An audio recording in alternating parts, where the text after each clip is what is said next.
नमस्कार साथियों। 15 अगस्त 1947 जब पूरा देश आजादी के जश्न में डूबा हुआ था, ठीक उसी समय अमृतसर रेलवे स्टेशन के प्लेटफॉर्म नंबर 10 पर एक ट्रेन आकर रुकती है।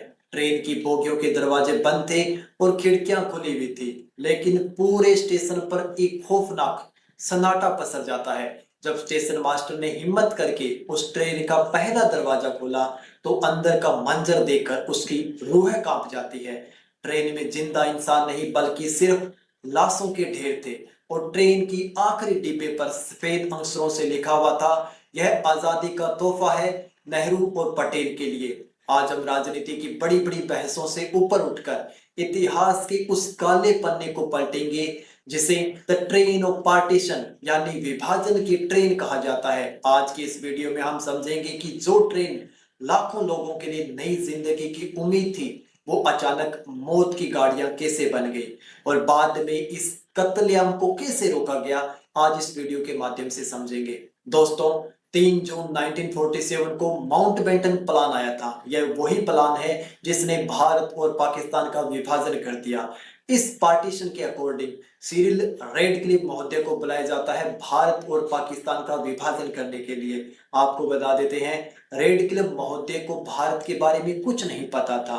उसे यहाँ की जनसंख्या के बारे में, यहाँ के धर्म के बारे में, यहाँ की भौगोलिक स्थिति के बारे में कुछ नहीं पता था। वो पुराने आंकड़ों, जनसंख्या के और पुराने नक्शों के आधार पर भारत का विभाजन करते हैं, और वही विभाजन आगे जाके हिंसा में तब्दील हो जाता है। इतिहासकार उर्वशी बुटालिया अपनी किताब the other side of silence में लिखती है कि इस अफरा तफरी में करीब 10 लाख लोगों को अपनी जान गंवानी पड़ी। जिसे जो साधन मिला, बैलगाड़ी, साइकिल, ट्रक, पैदल, लोग निकल पड़े। लेकिन लेकिन सबसे बड़ा सहारा बनी हमारी भारतीय रेल। लोगों को लगता था कि अगर किसी भी तरह अगर वो ट्रेन में बैठ जाते हैं तो वो सुरक्षित सीमा पार पहुंच जाएंगे। उन गर्मियों में ट्रेनों में इस कदर भीड़ होती थी कि लोगों को छतों पर, इंजनों पर, पायदानों पर लटकर सफर करना पड़ता था। दुख, डर और पसीने की गंध से भरी वो ट्रेन बस किसी तरह रेंग रही थी।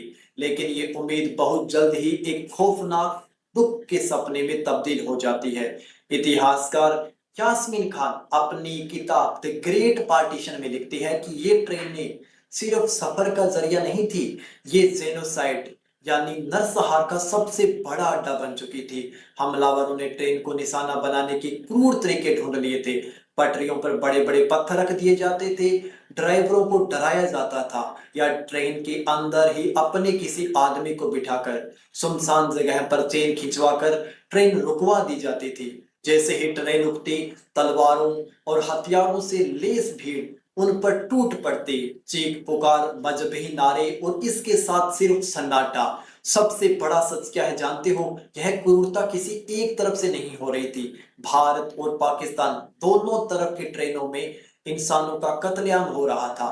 खुशवंत सिंह ने अपने मशहूर नॉवल ट्रेन टू पाकिस्तान में इस दर्द को बयां किया है कि कैसे लाहौर और अमृतसर के स्टेशनों पर जब ट्रेन पहुंचती थी तो डिब्बों के नीचे से पटरियों पर खून रिस रहा होता था। इस त्रासदी की सबसे बड़ी कीमत महिलाओं, बच्चों ने चुकाई, जिनकी चीखें इतिहास की किताबों में अक्सर दफन होकर रह गई। अधिकतर बच्चों को बेचा गया, महिलाओं के साथ बलात्कार हुआ।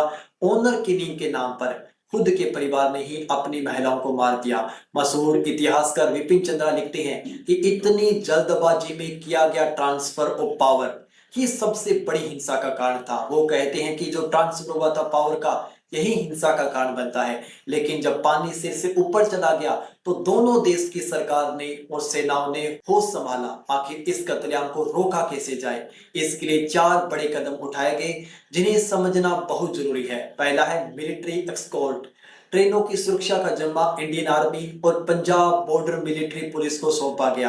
अब सैनिक सिर्फ डिब्बों में नहीं बल्कि ट्रेनों की छत पर हथियार तान कर बैठते थे। दूसरा है कॉनवास सिस्टम। पहले ट्रेनों का कोई फिक्स टाइम नहीं था, बाद में ट्रेनों को सुरक्षित ग्रुप्स के बीच रवाना किया जाता था। तीसरा है इंटर डोमिनियन एग्रीमेंट। सितंबर 1947 में भारत और पाकिस्तान के बीच समझौता हुआ।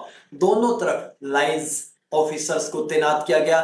पाकिस्तान से आने वाली ट्रेनों को पल पल की रिपोर्ट भारतीय अधिकारियों को देनी होती थी और भारत से जाने वाली प्रत्येक ट्रेन की रिपोर्ट पाकिस्तान को देनी होती थी। और चौथा सबसे बड़ा काम करते हैं स्वयंसेवी संगठन, जिनको भी लगता था गलत हो रहा है, उन्होंने अपने अपने स्तर पर संगठन बनाया और इन लोगों को सुरक्षित मंजिल तक पहुंचाया। इन कड़े कदमों के बाद धीरे धीरे ट्रेनों में कत्लेआम रुक गया और लाखों शरणार्थियों को सुरक्षित नई मंजिल तक पहुंचाया गया।